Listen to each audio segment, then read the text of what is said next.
My daughter waited until my grandson rolled his wheelchair through the gym doors before she told a room full of neighbors that I had stolen every dollar raised in his name.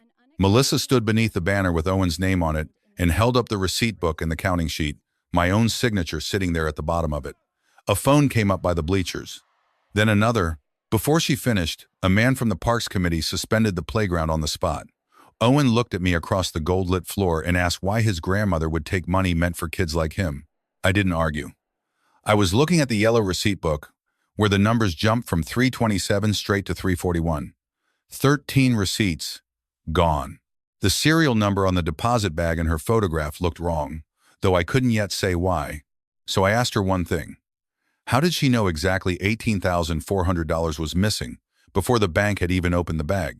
She had me removed instead of answering. Out in the lot, I opened my private ledger and confirmed the serial number on the bag in that photograph was not the number I'd written down when I sealed my own. For 34 years, I'd caught every quiet discrepancy that crossed my desk. Someone had used that same precision to make me look guilty.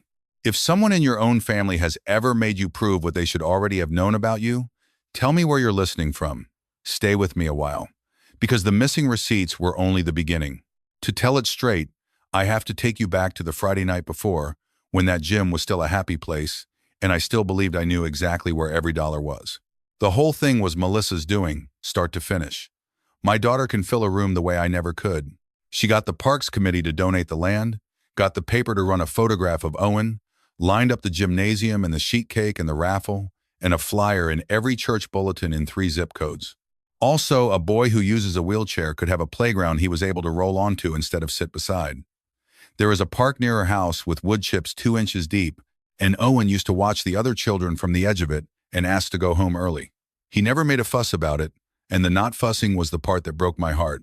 A boy should not learn that young how to want a thing quietly. Melissa decided that was going to end, and when my daughter decides a thing, the thing tends to happen. She asked me to keep the money, and I said yes before she finished asking. Mom, she told me, you're the only one I trust to count it right. She meant it, and she was correct. Every dollar that came in that Friday passed under my hands. Into the yellow book, a numbered receipt torn off and pressed into the giver's palm, the carbon copy staying behind. Into the bag, onto the counting sheet, and into a second book that was mine alone, a black composition notebook where I keep my own running column beside the official one, receipt number and amount every time, for every event I have ever handled. Nobody ever asked me to keep it. In 34 years running the front office of an elementary school, I learned that a single record is a rumor and 2 records are a fact. So I have simply never trusted one book to stand by itself. One book can be lost or wet or wrong. 2 books have to agree. And where they don't, the disagreement points at the door you're supposed to open. Kyle came by the table around 8. Kyle is Melissa's husband, Owen's father, a big, soft-spoken man who frames houses for a living, and his business had been having a hard year, a client who walked on a big job, a crew he was scrambling to keep paid. He never asked me for a thing, and I liked him the plain, uncomplicated way you like the person who married your child and never gave you cause to lie awake. That night he was only there to help, and to drive the deposit to the bank on his way home, because his truck was in the lot and the night drop was on his way. Near the end, when the crowd had thinned to the last few givers, Melissa put her hand on my arm. Go sit down, Mom, she said. You've been on your feet all night. Go be with Owen. I've got the table. So I went. I sat in a folding chair with my hand on the back of my grandson's wheelchair for the last stretch of the evening, and I let my daughter and her husband take the final donations while I rested. It was maybe 15 minutes. I would give a great deal now to have those 15 minutes back. Once, only once, I glanced back at the table. Kyle had his head down over a stack of bills, counting fast, the way a person counts when he'd rather not be watched doing it, and Melissa stood beside him with one hand resting flat on the lid of the cash box and the other lifted in a wave to somebody across the room. She was smiling. It looked like nothing. It looked like my daughter and her husband doing a generous thing on the best night our family had had in a year, and I turned back to Owen and pointed out the balloons and thought no more of it. I have learned since that the worst moment of your life rarely arrives in the clothes you'd expect. More often it wears an ordinary evening, and it walks right past you with a pleasant look on its face, and only much later, counting backward in the dark, do you find the exact minute the floor first went soft under everyone you love? When the doors were locked, I did the count. I sealed it into one of the serialized tamper-evident deposit bags, the bank issues, the way I've sealed 1,000 bank drops, and I wrote the bag serial number into my black book, the long string of it, reading the last 4 digits twice to be sure the way I always do. Those bags are made to close exactly once. You cannot open one without tearing it, and every bag carries its own printed number, so the bank always knows precisely which bag it received. Then I carried the bag out to Kyle in the parking lot and set it in his hands, and I told him good night, and I told him to tell Owen I'd see him tomorrow. I drove home light and proud. I made a cup of tea I didn't finish. I went to bed believing we had done a fine thing for a good boy, and that the hardest part was behind us. What I did not know was that by the time my head touched the pillow, my whole life had already changed hands in a parking lot I'd walked away from without once looking back. The celebration was the next afternoon. That was Melissa's idea too, a smaller gathering to announce the grand total and thank the town, with the children there and Owen front and center. She wanted the picture of it. I understand that about her now, in a way I didn't then. I got there early and helped set out the folding chairs. People were warm to me, the way they'd always been. And I remember thinking the room felt a little tight, a little managed, and telling myself I was imagining it, because a mother makes excuses for the set of her daughter's jaw long past the age when she ought to know better. Melissa took the microphone. I expected a number and a thank you. She waited instead. She waited until the side door opened and Owen came through in his chair, because she wanted him in the room. And then she said, "I need to say something hard, and I need every one of you to hear it, because you trusted us with your money." Then she said my name. Not Mom, Alice. She said the deposit had come up short. She said the bank had telephoned her that very morning with a preliminary count, and that $18,400 was missing. She said I had been the fundraiser's authorized custodian, the one person responsible for the receipt book, the final count, and the sealed deposit bag, and that she was sorry, but the truth mattered more than family. She held up the counting sheet with my signature at the bottom. On the projector behind her, she displayed a photograph. She claimed the bank had sent with its preliminary notice a sealed deposit bag with its serial number printed clearly across the front, and she turned as she spoke so every phone in the room could catch each thing in her hand. I stood very still while it happened around me. Phones were up all across the bleachers now, that small forest of little glowing rectangles, and I understood even then that whatever I did in the next minute would live on those phones forever. If I shouted, I was the guilty woman shouting. If I wept, I was the guilty woman weeping. My daughter had chosen the ground so carefully that every direction I could move looked like a confession. A man I'd sold raffle tickets to an hour of my life ago would not meet my eye. Somebody near the door said it out loud, not cruelly, just stunned her own mother, and those 2 words went around the gym like a struck bell. A woman I'd sat beside in church for 20 years looked down at her shoes. The man from the Parks Committee stood and said that under the circumstances, they had no choice but to suspend the project until the money was accounted for. And he said it gently, and somehow the gentleness was the worst part, all of them so kind, while the floor came open under me. And then Owen wheeled himself to the edge of the cleared space and looked up at me. "Grandma," he said, "why would you take the money? It was for kids like me." I have been asked hard questions in my life. Nothing ever hollowed me out like that, boys. I didn't defend myself, and it wasn't strength, it was arithmetic. Under the roaring in my ears, the part of me that has counted things for a living kept right on counting, because that part does not stop for grief, and it had already seen the 2 things nobody else in that room was looking at. The yellow book lay open on the table, and its numbers jumped from 327 straight to 341, 13 receipts, simply not there. And the serial number blown up 10 feet tall on that screen, printed across the front of that deposit bag, did not match the number I had written into my black book the night before with my own hand. So I asked her the only question that would still be a question in the morning. "Melissa," I said, "a bank counts a night drop before it says a word to anyone. It does not telephone you at breakfast with a figure to the dollar. So how do you already know it's exactly 18,400? Her face did something quick and small, there and gone. Then she asked 2 men to walk me out, for everyone's comfort. I let them. I went past faces I had loved my whole life, and not one of them said my name. But I went out knowing 3 things that could not all be true and somehow were. And a woman who counts for a living does not leave 3 impossible things lying there uncounted. I drove home the long way and sat at my kitchen table in the dark, with only the little lamp by the toaster, and I opened the black book. I ran my finger down the column. 325, 326, 327. Then a small dash in my own hand, the mark I make when I step away from a table because Melissa had touched my arm and sent me to sit with Owen. My next entry picked up at 341. Between them, nothing. 13 numbers I never wrote. For the 15 minutes I was not the one holding the book. And yet those 13 receipts existed because the book did not skip from 327 to 341 out of thin air. 13 filled-in receipts had been torn out of it. That was the first impossible thing. The second was the bag. I had sealed the money into one numbered bag and written that number down, and those bags cannot be opened and closed again. Tear one, and it is finished, and its number dies with it. The bag in the photograph carried a different serial number entirely, which meant that somewhere between my two hands and the bank's vault, my sealed deposit had been torn open and its contents carried over into a second bag, a new one, that somebody had to go out and get. And the third was the one that frightened me most, sitting there in the lamplight. Melissa had named $18,400 to the dollar before any teller ran a strap of bills through a machine. You do not know the size of a hole before anyone has looked into it, not unless you already know what came out. I could have spent the night on the telephone, calling everyone I knew to swear I hadn't done it, and by morning it would have changed nothing, because sympathy is a warm bath. You feel better, and you climb out exactly as dirty as you got in. I did not need people to believe me. I needed a count to prove me. And I already knew where the proof was. Every receipt torn from that book had left a copy in a living person's hand. 13 receipts were missing, which meant 13 people, somewhere across Wichita, were sitting on the other halves. There was a cost, and I made myself look at it square. To find those 13, I would have to knock on the doors of the very neighbors who had watched my grandson ask if I'd robbed him, and stand on their porches as the accused, and ask them to help me count.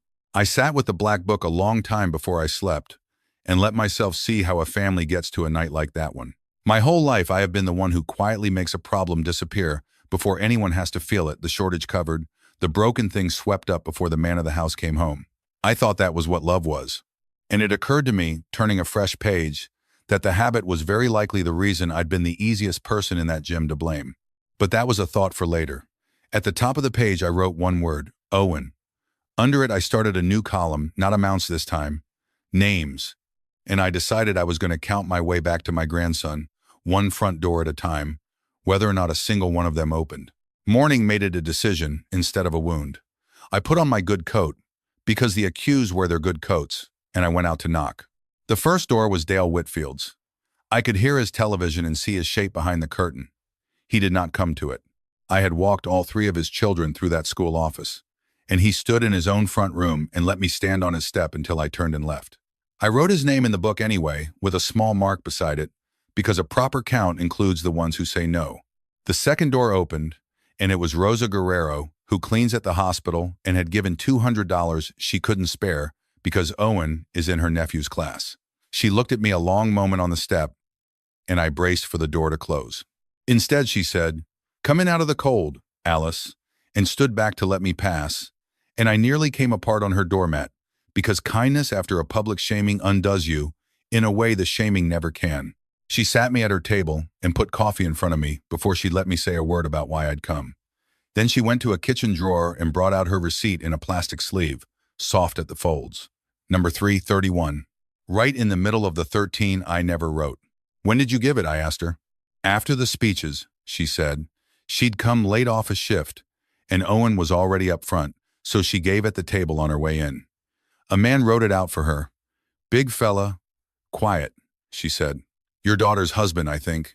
A man, not me. I kept my face still and asked if she remembered anything else, and she told me the thing that turned the whole morning over. "Your daughter told me afterward the book was already locked up in the office by then," she said. Melissa seemed put out about it, told me the counting was closed and my receipt must have been a mistake. "But I've got it right here, Alice. It's no mistake." And she was right. The slip in her hand did not care what anyone had insisted. If the book was locked away, it could not have written Rosa a receipt. Rosa knew who else had been near the table when she gave. That person remembered two more. By afternoon, I had a route through my own city, drawer to drawer, and it went faster and harder than I can easily tell. Not all of them were kind, and I won't pretend the unkind ones didn't cost me. A woman I'd known 30 years told me through a 6-inch gap in her door that she didn't want any part of it, and shut it in my face, and I stood on her step in the cold longer than my pride should have allowed. On Minneapolis Street, a man came out onto his porch and told me I had some nerve, coming to his home with my hand out after what I'd done, and that his wife had wept giving that money. I did not argue with him. There is no arguing with a person who has already decided he knows you. You only make him surer. I told him I was sorry to have troubled him, and I meant it. And I wrote his name in the book with a small mark, because a count includes the ones who slammed the door. Then I sat in my car with my hands on the wheel and taught myself to breathe before I drove on to the next name. But for every door that closed, one opened, and some of them opened twice. A man named Foster all but ran me off his porch, said he wasn't getting into the middle of a family's mess, and then called me that same night. I'd left a card in his storm door, and near 9 o'clock the phone rang, and in the voice of a man who hadn't been able to eat his supper, he said, "Mrs. Mercer, I found my receipt. It didn't sit right with me all evening." He read me the number off it, one of my missing 13, and he said the same thing Rosa had. A big, quiet fella filled it out. The son-in-law, wasn't it? I told him I didn't yet know what it all was, which was true, and I thanked him, and I heard something in his voice come loose, the particular relief of a person who has just decided to stop looking away. By the third day, a pattern had worn itself into the answers like a groove in a stair. Again and again, when I asked who had written the receipt, the same shape came back. A big fella. The quiet one. Melissa's husband, wasn't it? 4 of them, 5, told me the same without knowing the others had. And that is the thing, the liars never account for the truth does not have to get its story straight. 13 strangers in 13 kitchens, and their small separate memories were all leaning one direction, toward one wide pair of hands at the end of that table. On the 4th afternoon, I climbed the steps of a tidy brick house on Clark Street, and a retired pharmacist named Emmett Boyd opened the door before I'd finished knocking, as though he'd been waiting a long time for somebody. I braced again for the look. He didn't give me the look. "Mrs. Mercer," he said, "I was hoping it would be you." He brought me into a front room where a folded wheelchair still stood against the wall, though his wife had been gone 2 years. He'd given $1,500, and it had emptied a good part of what he had. He kept the receipt tucked in the family Bible. "My Ruth used a chair the last 4 years of her life," he told me, "and there was never a park in this town she could roll into and just sit in the middle of things with the children. So when I heard what your daughter was building for that boy, I gave what Ruth would have given." He laid the yellow slip in my hand as carefully as a communion wafer. Then he said, "I don't know what became of that money, but I stood behind a pharmacy counter 40 years watching people's faces while they lied to me about what they really wanted the pills for, and I watched your face at that celebration, and you were not lying. Take whatever you need from me to prove it." I had to sit in his front room a minute before I trusted myself to drive. The hardware man on Douglas, who had known me 30 years and sold me every furnace filter I'd ever owned, met me at his counter and reached underneath it without a word and came up with his receipt, already waiting, as if he'd known I'd come. He was not a warm man, and he did not become one. He only said, "I was at that table, Alice. I saw you hand your girl the book when you went to sit with the boy, and I saw you seal that bag yourself. And I told my wife that night it didn't add up a woman that careful losing $18,000 between the table and the truck." He slid the slip across. "For what it's worth," he said, which in his mouth meant a great deal, "I never counted you a thief a single minute." Then he rang up a customer, and that was the whole of it, and it carried me 2 more doors down the block. There was one man who'd thrown his receipt out. He could only swear to the amount, $750, and I wrote it down and marked it as his word and not his proof, because I will not build a true thing out of a maybe. But 2 days later, he called me too. He'd remembered taking the cash out fresh that Friday, and he'd gone back to his own bank and asked, and they printed him the withdrawal slip. $750 out of his account the afternoon of the fundraiser. He mailed me a copy. It was not the receipt, but it was better than his memory, because a bank's timestamp has no stake in the outcome. That was a hole in the wall made solid. And there was a girl, 17, who'd filmed part of the evening on her phone for the church's page. Her mother let me sit at their kitchen table and watch it. Most of it was nothing, the raffle, a toddler dancing. But for 11 seconds, the camera swung past the donation table, and there, plain as a photograph, stood Melissa behind it with the yellow book open in her hands, taking a folded bill from someone off screen. The timestamp on the clip fell well after the hour Melissa had sworn to Rosa the counting was closed and the book was locked away. It did not show a theft. I made myself be clear-eyed about that, watching it a second and a third time. It showed my daughter holding a book she'd said was already put away and nothing more. A person can explain standing at a table. What a person cannot explain is swearing a book is locked in an office while 11 seconds of video show it open in her hands. I asked the girl to keep the clip safe and send me a copy, and she did. There was one slip in the stack that didn't match the rest, and it snagged at me for 2 full days before I let myself see why. Almost everything I'd gathered was in that hard, blocky print. But one of them, handed to me at a door I won't place, was written in a neat, looping hand, the 7s crossed, the 9s closed at the top. Something in me went cold at the sight of it, and then hurried to talk itself warm again. A second helper, I told myself. Someone else who lent a hand at the table. I wrote the number down, and that night I did not carry the slip to my own refrigerator and hold it up beside the grocery list pinned there in my daughter's writing. There are things a person refuses to see until she has counted enough of them that she can no longer look away.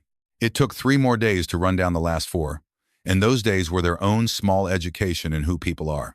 One woman had moved to Derby, and she mailed me her slip folded in a card that said she was praying for us, and didn't say which us, and I decided not to wonder. One was a whole van of folks from St. Bartholomew who'd passed a coffee can down the seats on the ride over and given whatever came up in it. Their receipt had ridden in the visor for 3 weeks, faded but whole, and I sat in the church lot while 4 of them crowded the windows to tell me over one another that they'd never once believed it of me, and I had to study the dashboard so they wouldn't see my chin go. One was a young couple who kept their slip pinned to the refrigerator under a magnet shaped like a sunflower, and the wife pressed a plate of cookies on me at the door as though I were company and not a woman the whole town was calling a thief. And the last was the widow of the man from Foster Street, who went through her husband's coat pockets while I waited on the step and came back with both hands shaking and said, "He'd have wanted you to have it. Alice, he always said you ran the tightest office that school ever had."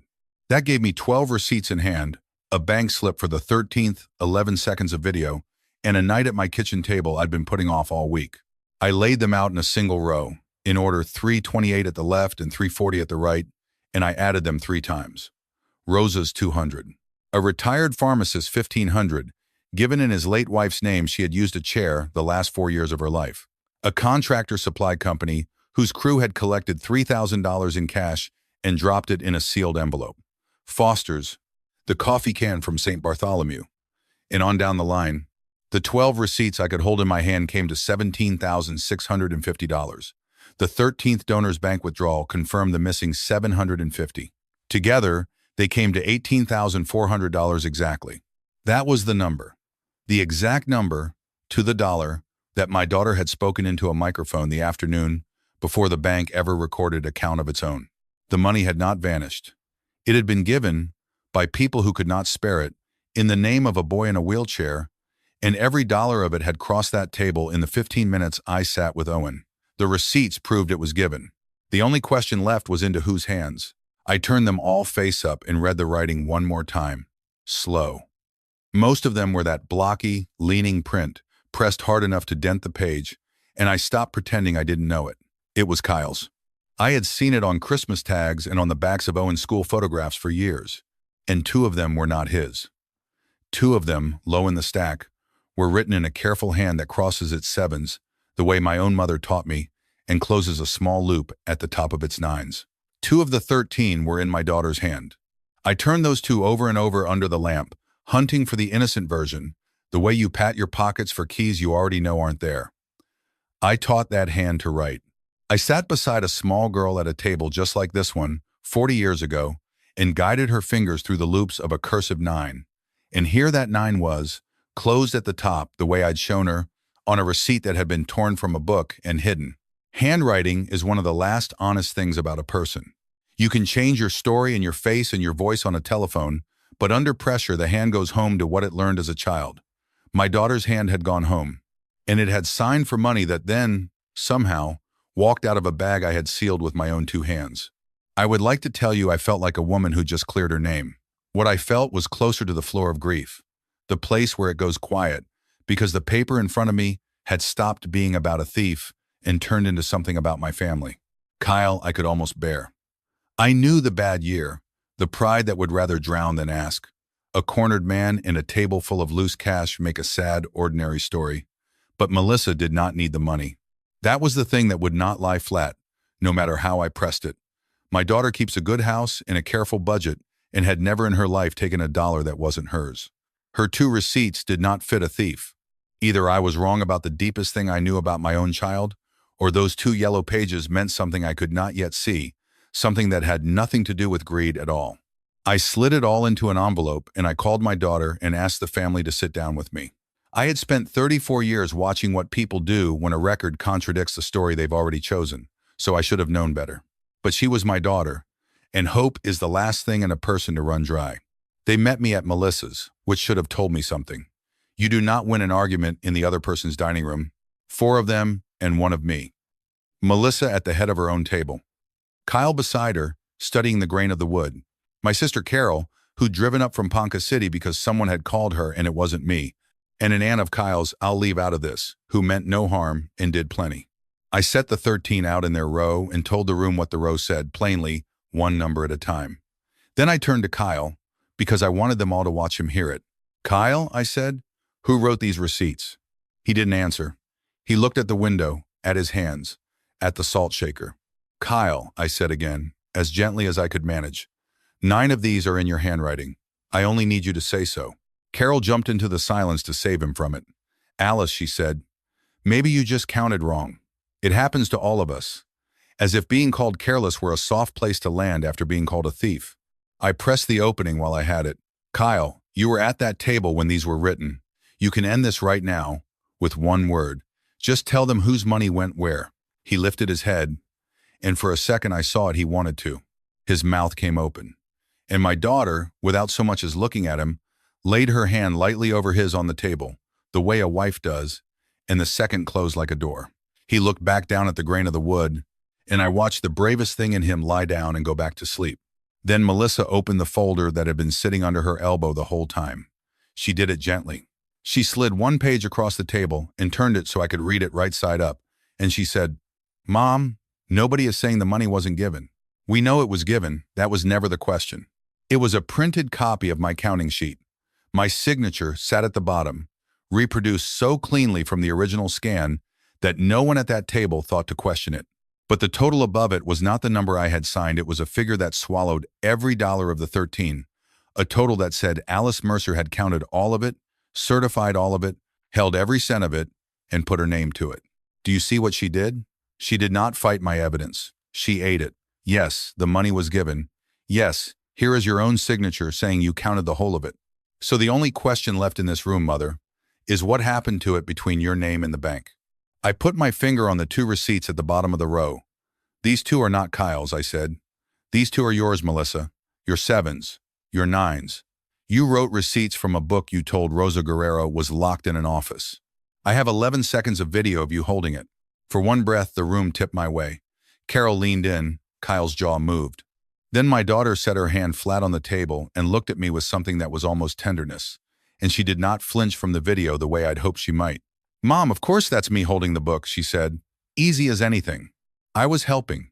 I helped all night. You handed me the book yourself when you went to sit with Owen. Ask anybody who was there, which was true, every word of it. And that is what makes a clever lie so hard to take apart. She had wrapped her guilt around a fact, and now I couldn't touch the one without seeming to deny the other. And then, softer, to the others more than to me, she said the things she'd brought me there to say. I think we all need to be honest that Mom hasn't been herself. Losing Dad, living alone, the counting getting harder. Nobody wants to say it. She looked around for the nods, and she found them, because she has always known exactly how to reach for a room's kindness and pull. This isn't about blame, she said. It's about getting her some help. And I watched the faces turn. Not all at once. One at a time, the way a field turns under wind. Carol's eyes filled, but not with belief in me, with grief for the mother she was being told to see. The aunt reached over and patted my hand. Melissa closed the folder. The city's agreed to move forward, she said. They'll break ground on Owen's playground in 2 weeks. Family and the committee and the children, and under the circumstances, everyone feels it's best if you don't come. Under the circumstances. My grandson would push the first shovel into ground I had counted every dollar for, and I would hear about it from a photograph. I gathered my 13 back into the envelope, in order, because order was the last thing in that house that still belonged to me. Carol followed me out to the car. Alice, she said, and she was crying, "You know I love you. If you're not well, there's no shame in it. Let us help you." My own sister, standing in a driveway, begging me to accept the diagnosis my daughter had written for me and calling it mercy. I could have told her the bank was still to come. I didn't. Some proofs you only get to spend once, and I was not going to waste mine in a driveway on a woman who'd already decided what was wrong with me. I told them all I loved them, which was true and useless, and I drove home. But somewhere on Central, at a red light I don't remember stopping for, one thing surfaced and would not go back under. Every one of us, myself included, had spent the whole night fighting over my counting sheet. Not one of us had gone and read what the bank itself had written down. We had a witness with no cousin at that table and no reputation to protect, and nobody had thought to ask it a single question. The bank out on Rock Road opened at 9, and I was on the sidewalk when they unlocked the door. The young man at the window did not want to help me. I understand it now. A woman comes in asking for the records on a fundraiser that half the city has heard was robbed, and everything in his training says close the drawer. "I'm sorry," he said. "We can't release deposit information like that." "You can release it to a signer on the account," I told him. "I am one. My name is on the card. Alice Mercer. Pull it." He didn't believe me, but he checked, because a person who says pull it in a certain voice usually turns out to be worth checking. Melissa had put my name on that account herself, months before, for the very reason that later became the rope around my neck. I was the one everyone trusted with a number. And there it was, my signature on the card, and the whole day turned on that one small thing. It still took 20 minutes and 2 phone calls to somewhere before they were satisfied.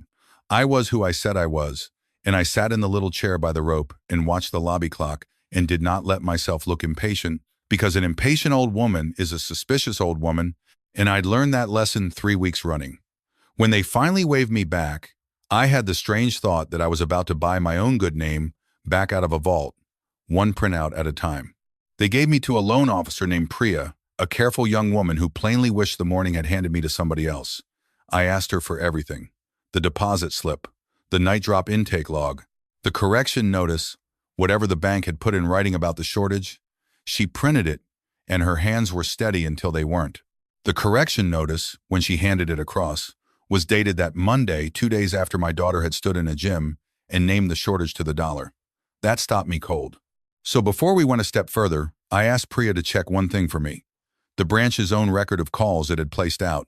Had anyone here telephoned Melissa Crane on Saturday morning or any morning with a preliminary count? She scrolled, and she frowned, and she said, "No, nobody from this branch called that number. There'd been no preliminary count to call anybody about the bag wasn't opened and counted until Monday," which meant the figure my daughter had announced to a room full of her neighbors had not come from this bank at all. It had come from wherever she'd been keeping it since Friday night. The night drop log carried a column I hadn't known to hope for. The bank records the serial number of every bag that comes through the drop. I laid my black book open beside the printout, my own hand, the number I'd written Friday night, and I set my finger under the number on the log. They were not the same number. Priya looked at the two of them a long moment. Then she said, in the voice people use when they're talking themselves out of what they're seeing, "Well, sometimes a bag gets torn in the chute, and the night crew moves the contents into a fresh one and writes it up. There's probably a note." "Is there a note?" I asked her. She checked. There was no note. "Would you wait?" she said. And she went and pulled the original intake record. Not the summary, but the sheet, the courier initials when the bag comes off the truck. We laid the 2 serial numbers side by side on her desk, mine from the black book and the bank's from the log. And she read them aloud, digit by digit, twice, the way I read my own the night I sealed the bag, as if saying them slowly enough might make them agree. They did not agree. She got very quiet. She glanced toward the glass office where her manager sat, and I watched the whole war cross her face, the training that says protect the bank, and the arithmetic on the desk that would not protect anybody. I did not nudge her toward that office. A frightened young woman who calls her supervisor over gets told to refer the matter and close the file, and I'd have walked out with nothing. I only kept my finger on the numbers and let them do their own arguing. "The bag I sealed Friday night carried one serial number," I said. "The bag your vault opened carried another. Nobody logged a torn bag. Nobody logged a rebagging. So between my 2 hands and your vault, someone tore open a sealed deposit and moved everything inside it into a different bag, a new one, that they had to go out and buy. You don't keep a box of these in a kitchen drawer." She was quiet a while. Then very low, she said, "Mrs. Mercer, I don't think I'm supposed to be the one deciding what this means." "You're not deciding anything," I told her. "You're only letting me read my own account. Pull the card's debit history for Friday." She hesitated. I watched her weigh the privacy of it, and then she remembered again that I was a signer, and she pulled it. We went down the column together. And near the bottom, at 9:07 on Friday evening, an hour after I'd sealed that bag and set it in Kyle's hands, there was a charge. A business supply store out on Kellogg. $19 and change. On the fundraiser's own card. I sat back in that chair and I knew, the way you know a change in the weather, exactly what a person buys for $19 at a supply store at 9 o'clock at night. Priya said, softly, "Mrs. Mercer, if what you're thinking is true, you should be talking to the police, not to me." She was right, and that was exactly the fork in the road. I had a bag whose number didn't match. Standing by itself, a good lawyer could turn that into a careless old woman and a torn bag and a night cruise shortcut, and my daughter could stand in front of her room and grieve for her poor, confused mother all over again, and I would lose a second time in front of everyone for good. A mismatch was a question. I needed the answer. I needed to know whose hand had bought those new bags, and I needed to be able to lay it on a table where no one could gently explain it away. So I did not drive to the police. I thanked Priya, who had been braver than her morning asked her to be, and I drove out to Kellogg. The store was one of those wide, bright places that sells everything and remembers nothing. The manager was a tired man named Hollis, who did not want to discuss another customer's purchase, until I reminded him it was not another customer's purchase. It was a charge on my own account, and I had every right to ask what my card had bought. He pulled it up on his screen and frowned. "That's the trouble," he said. "All I've got here is a total. 19 and change, general merchandise. The register doesn't itemize down to the card record." "What do you sell for $19 that a person comes in for at 9 at night?" I asked him. He didn't know off the top of his head, but he was, God keep him, a man who liked a puzzle better than he'd let on, and he went into the back and came out with the register journal for that Friday, the long paper tape, and ran his thumb down to 7:09 in the evening and read the line off it aloud. A pack of serialized, tamper-evident deposit bags. The kind of business keeps behind the counter, each one numbered in sequence. He frowned at the tape and went back over it a second time, because I'd asked him to be sure, and something in the asking had made him careful. "The bags come in sealed packs," he said, "each pack a run of consecutive serial numbers, every pack logged to the sale." He read me the range of numbers in the pack sold that night, and I wrote it in the black book beside the serial number the bank had logged for the bag it opened, and the bank's number fell squarely inside that range. The bag my deposit had ended up in came out of the pack sold across that counter at 7:09 on Friday night, and the register tape had no reason on this earth to lie about it. Then I asked the question that mattered. "Is there a signed slip?" He kept a shoebox of them under the counter, the paper card receipts. He walked his fingers through it Friday, and pulled one out and set it in front of me. $19 and change. A pack of deposit bags, 9:07. And at the bottom, on the signature line, a careful hand that crosses its sevens the way my mother taught me and closes a small loop at the top of its nines. "My daughter's name?" I asked about the camera. He almost laughed, not unkindly. 7 days and it writes over itself, he said. "That Friday's long gone. Whatever was on it is somebody's Tuesday now." He must have watched something cross my face while he said it, because his own changed. He looked down at the little signed slip between us, and then at me, and he seemed to understand all at once that he was standing in the middle of somebody's ruin, holding a corner of the thing that could undo it. "Take it," he said, quieter. "Take a copy of the tape, too. I'll write the lot number down and sign that I gave it to you, so nobody can say later you came by any of it crooked." A tired man in a bright store who owed me nothing, being more careful with my good name in 5 minutes than my own daughter had been in a season. So there would be no picture, there would only be the paper. But the paper was enough, and the paper said a thing I had not let myself understand until I stood holding it in a fluorescent aisle on Kellogg. Kyle took the money. A frightened man drowning in a bad year takes cash off a table that is a sad, ordinary thing, and half its sadness is how ordinary. But Kyle did not buy those bags. Kyle did not sign my daughter's name. An hour after I sealed that deposit, while I was home not finishing a cup of tea, someone drove to a supply store and bought the one thing you'd need to tear open a sealed deposit and rebag it so no one could tell. Someone had already decided that same Friday night that the hole was going to be shaped like me. This was never a theft that got pinned on the nearest person. It was a theft. And then, hours later and stone cold, a decision to build a door and walk me through it.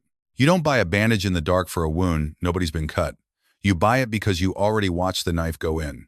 I stood in that aisle a long time. And then I did the one thing left that was worth doing. I did not take the slip to Melissa, and I did not take it to a lawyer or a screen, though I'd been handed the match for any fire I cared to light. I called the head of the Parks Committee and asked him to gather the donors. All of them, the 13 and the rest, not the family. The people whose money it had been. I told him I'd bring the receipts in the bank's own paper, and that I would ask my daughter one question in front of the room, and that afterward they could decide for themselves who had counted honestly. He was quiet a moment. Then he said, "I'll make the calls, Alice. I think we owe you the room." They gave me the gym again. The chairman said if the accusation had been made in that room, the answer belonged in it too, and I couldn't argue with the symmetry. I made one arrangement first, and it's the only thing I'm truly proud of from that whole season. I made certain Owen was not in the building. Whatever happened under those rafters, my grandson was not going to watch a second person he loved be taken apart in front of the town. I did not give a speech. I set a long table at the front and laid the 13 receipts across it in order, and beside them the bank's papers, the deposit slip, the night drop log with its 2 different bag numbers, the correction notice dated 2 days after the accusation, the record showing the bank had sent my daughter nothing at all before that Monday. No call, no notice, no photograph, and the little slip from Kellogg. Then I walked the room through it, plainly, one number at a time. When you have the numbers, you don't need the volume. Melissa stood before I'd finished and reached for the same lever that had worked on her before. "Mom," she said gently, "look what this is doing to you. This isn't well. We all know you haven't been yourself." I let her say it. Then I picked up the slip from Kellogg and held it where the light could reach it. "Melissa," I said, "the bag I sealed carried one serial number. The bag the bank opened carried another. This is a receipt, in your handwriting, signed with your name, for a pack of those very deposit bags." 7 minutes past 9, Friday night, an hour after I put the sealed bag in Kyle's hands, and 3 days before the bank set down a single word about a shortage. "You told this town the bank called you. The bank has no record of ever calling you.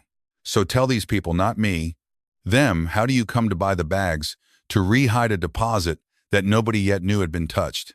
The room went very still. My daughter opened her mouth, and the start of 3 different sentences came out of it, and not one found a floor. She looked at the chairman.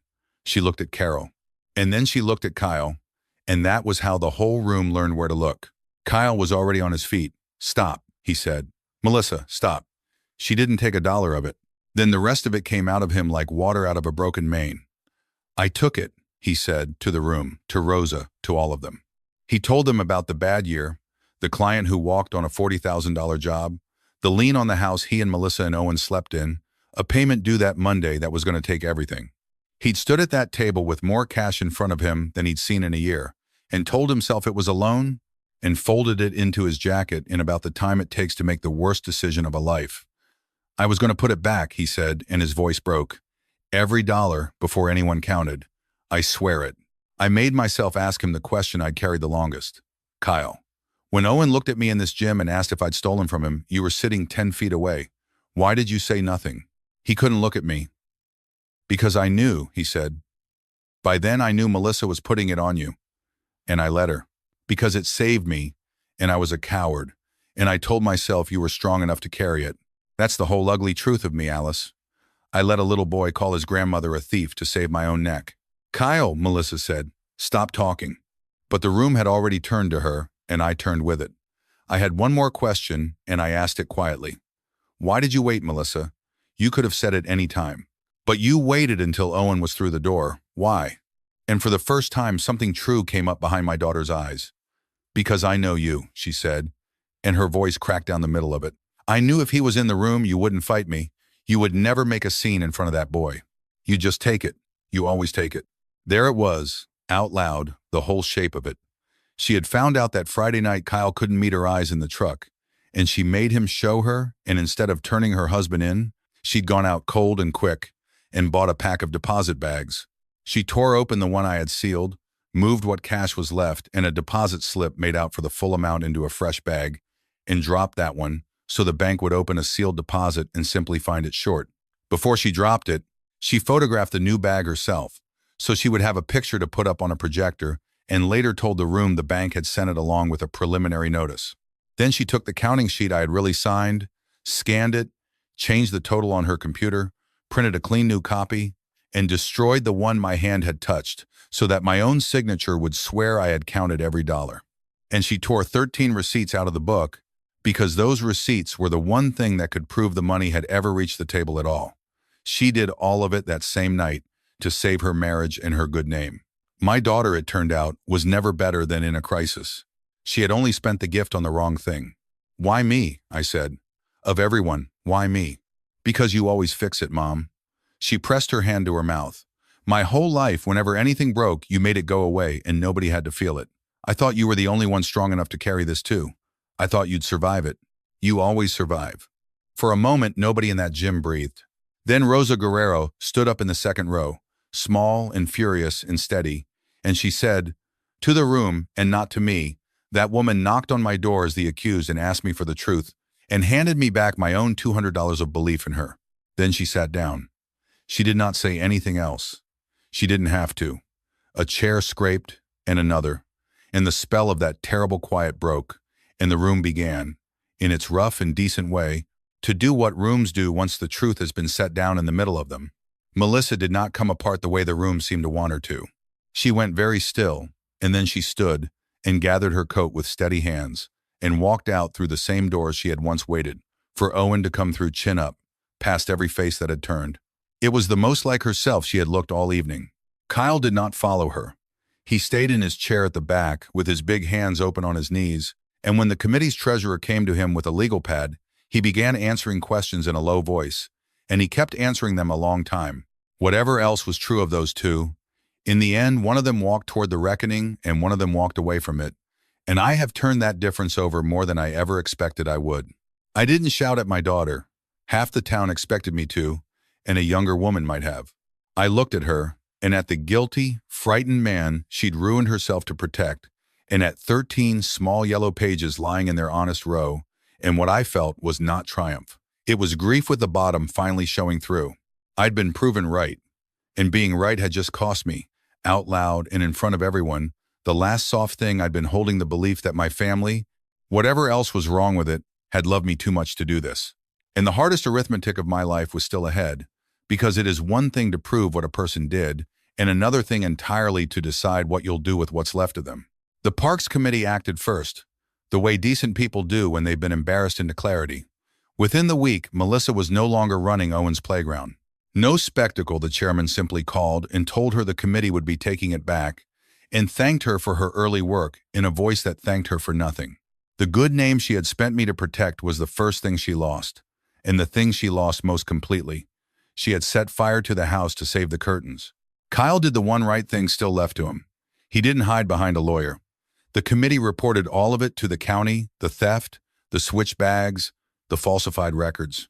But because Kyle confessed, had no record behind him, and agreed to repay every dollar, the prosecutor offered him deferred prosecution tied to restitution, the full $18,400, on a schedule that will follow him for years, out of a business that can barely spare it.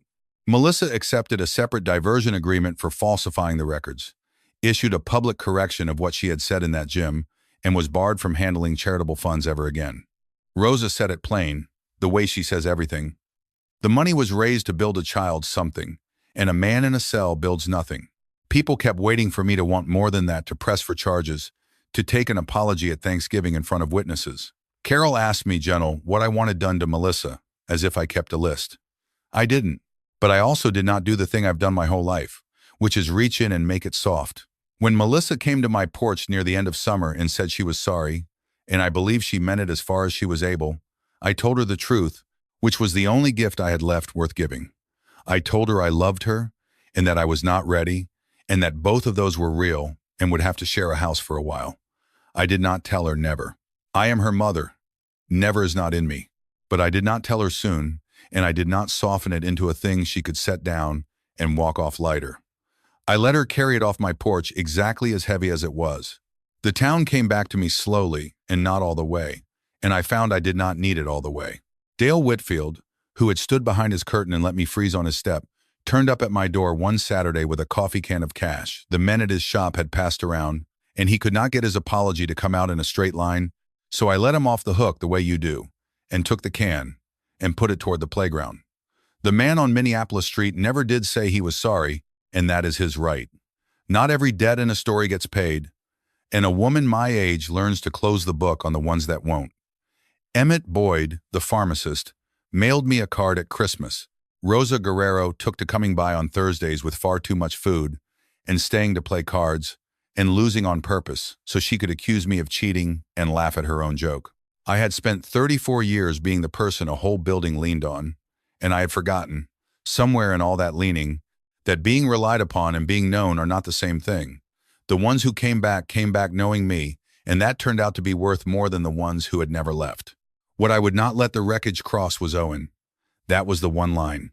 Every other Sunday I picked him up, just the two of us, and we went to the library or to the diner with the good pie, and I never once said a word against his mother because a boy should not be handed his parents' account to carry. When he asked about the fundraiser, and once or twice he did, in the sideways way children ask the enormous things, I told him the truth at the size a 6-year-old can hold. Grown-ups made some bad mistakes, I said, and they're being put right, and none of them were yours, and not one of them was ever about how much you are loved. He seemed to find that enough. Children usually know the difference between a thing you can't explain and a thing you won't. They built the playground that fall, out in the open, every dollar posted where anyone could check it. The town, once it knew the true shape of things, gave again and gave more. And on a bright, cold Saturday in October, they opened it, poured rubber the color of a robin's egg, ramps where the steps would have been, a swing with a high back and a harness, all of it built so that a boy in a wheelchair never again has to sit at the edge of a thing and watch the other children go by. I hadn't planned to go. I'd made my peace with being the grandmother in none of the photographs because I would not turn Owen's good day into a verdict on his parents. Owen decided otherwise. He called me himself on his mother's phone, too loud the way children are on a receiver. "Grandma," he said, "you have to come. I can reach the high swing now. I want to show you." And then, because he is 6 and hears more than anyone credits him for, he said, "You can sit with me. You don't have to sit with anybody else." So I went. I sat on a bench at the edge of that bright new playground, on a path they'd poured smooth as a tabletop. And I watched Owen haul himself up the ramp under his own 2 arms and reaching. That boy, always reaching for the chain of the high swing. Melissa stood some way off, near the fence, and we did not speak. And it was not yet time that we should. But she watched me watch her son, and I let her see that I had come, and that I had come for him and not for her, and that both of those things were true and neither erased the other. Owen got his hand around the chain and twisted to be sure I'd seen, and I had. I lifted my hand to him. He grinned at me the way he used to before any of this, wide open, holding nothing back, and for that one bright moment the distance between where I sat and where he swung was the only distance in that whole park that didn't hurt. If you've listened this far, I'd like to ask you something, the way I'd ask a friend across a kitchen table. Would you have forgiven Melissa, or would you have kept the same distance Alice kept? Tell me below. I do read them. And if stories like this one stay with you, subscribe to Family Reckoning, where the truths a family buries the deepest are so often the ones that finally come due.